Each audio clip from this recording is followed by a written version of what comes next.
This is the master plan. The truth just leaked out. Everyone has something to offer, right? Granted that not everyone knows what that trait or skill is, but it's safe to say that every person can be a great contributor to society given the right circumstances and with the right opportunities, of course. However, and here's the controversial part, the World Economic Forum seems to think that there are many of us who are expendable. In short, some people are just completely useless to the world. Do you agree with this notion? Drop me a quick comment, yes or no, down below. Also, our oil reserves are completely running out, and we're running towards the best choice that government has. Well, what choice is that? Take a wild guess. That's right, green energy. Are you in favor of rushing to clean energy at the risk of leaving a lot of people behind? For your daily dose of the truth when it comes to the US economy, the stock market, fourth stimulus package updates, passive income, Social Security, and everything that's going on in Washington, D.C. that affects your lives and your bank accounts, make sure to subscribe to the channel. Appreciate you guys dropping a like from my videos. I love sharing this information with my family. I consider you guys family here on YouTube. And make sure your home and your family is protected. Get your free home warranty quote. The link is in the description down below. Takes about 15-20 seconds. Thousands of you guys have already chosen to sign up. Don't be left out. It's going to be a very cold winter this year. Get your free home warranty quote. The link is down below. So what is the most common problem that you have today in your house? I'm gonna go first. Expenses. Now I got a list of bills to pay. And to be honest, the amount of bills seems to be increasing. Now I'm not sure if I'm gonna have to dip into my savings or have to swipe my credit card even more. All I know is that things are getting worse. Even if you told me that a stimulus check was coming, if it's not more than $2,000, it's probably gonna hardly make a dent in things. But our government continues to spend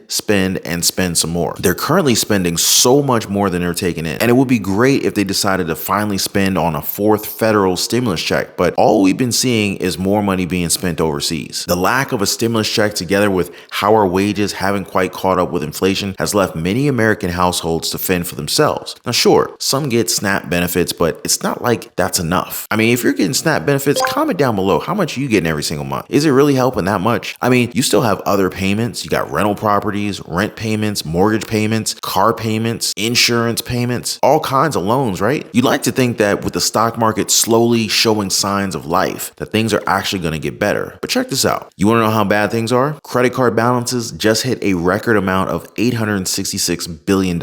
Now, that's billion with a B, of course, and that's almost $1 trillion of debt. Are you carrying a lot of debt right now? Comment down below if you're debt free. Now, how are we supposed to think that the economy is strong when more people are borrowing on their credit cards? There's also more people that are delinquent on these loans. Now, it would be okay if you could afford to pay for it in a month, but you would have to realize that there are people who have been sitting on this debt for some months now. Plus, they're also looking at their cards to buy their necessities. That's right. This is crazy. People are literally paying for their necessities, food at the grocery stores with American Express credit cards, Visa credit cards, MasterCards, and we cannot miss this huge elephant in the room as the Fed continues their interest rate hike. To date, the average credit card interest rate is sitting at 22%. How? I mean, how is the working American, middle class, low income American supposed to receive this information? Oh, it's all right. I can just find a 6th or 7th job. I'll be fine. No, we're not going to be fine if we continue down this path. But even as we see the train lights, we're stuck in the tracks as credit lines have also reached record highs. You can't pay for your existing credit card? Why not get another credit card from another bank? Roll the balance over with a 0% interest credit card transfer. It's crazy, right? Well, sometimes it makes sense, but this in turn has led to more of us looking for extra work and opportunities where we can find them. Some learn how to make money online while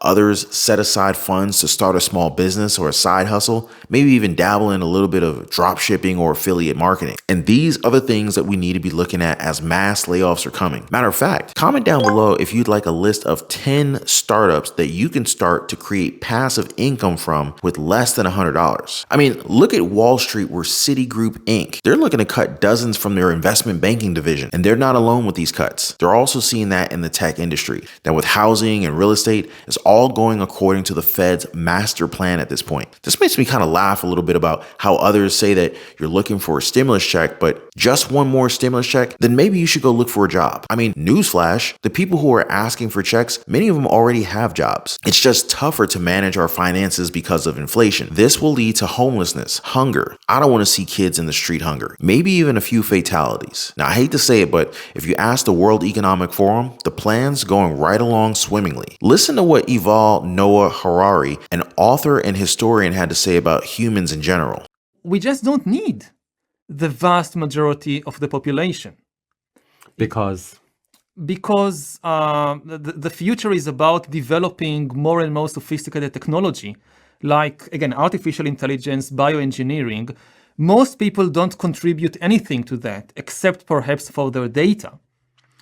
And whatever people are still doing, which is useful, these technologies increasingly will make redundant and will make it possible to replace the people. That's right. I'm expendable. You're expendable. We're just numbers to these people. How does this tie into what the WEF wants? Watch this video of Costa Rican diplomat Cristina Figueres from almost a decade ago. A related issue is fertility rates and population. A lot of people in energy and environmental circles don't want to go near that because it's politically charged, it's not their issue.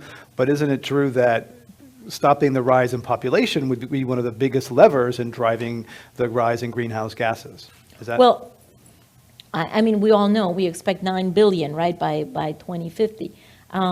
So yes, obviously less people would exert less pressure on the natural resources. It's starting to make sense now. This has been planned for years, and everything that's happening leading to it was predetermined. At least if you look at these events and all the data that's coming out. How do we avoid becoming part of the group of people that they deem unworthy to walk amongst them? U.S. Energy Secretary Jennifer Granholm has an idea. Yeah, I mean, we obviously are all in on making sure that we meet the president's goals of getting to 100% clean electricity by 2035 and net zero carbon emissions by 2050.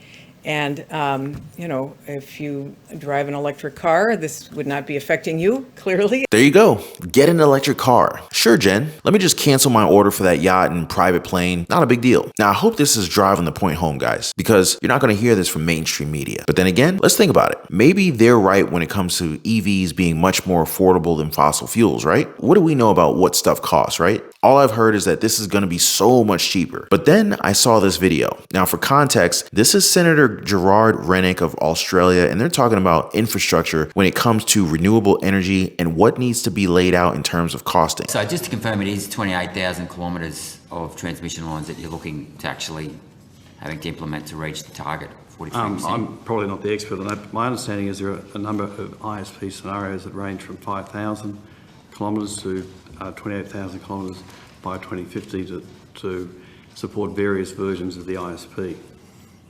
Right, okay. So if you don't know the distance, then you're not going to know how much it's going to cost either. Is that fair to say? Correct. Right, and okay. what properties are involved and the impacts, etc. Okay, which begs the next question then, Senator McAllister, given that the Leader of the Senate, Senator Wong, constantly says that renewables are cheaper. How can you possibly say renewables are cheaper when you actually don't even know the cost in building the transmission lines? At this point of the video, the answers that were given after were merely changing the topic and never really answered the question. Now again, I return the question to you guys. What are your thoughts on all this? Are we expendable? Do these world governments know exactly what they're doing? Or are we just pawns for the game? I'm looking forward to hearing what you guys have to say, so hit me up in the comments down below. While you guys are down there, make sure to smash the thumbs up button. Also, if you're new to the channel and you want to stay updated with everything that matters to you regarding our economy and your bank account, make sure to subscribe to the channel, because if you want the truth, you know where to find it. Appreciate you guys watching. You guys are awesome. This is Ron. I wish you all good health and better days to come. I'll see you on the next one.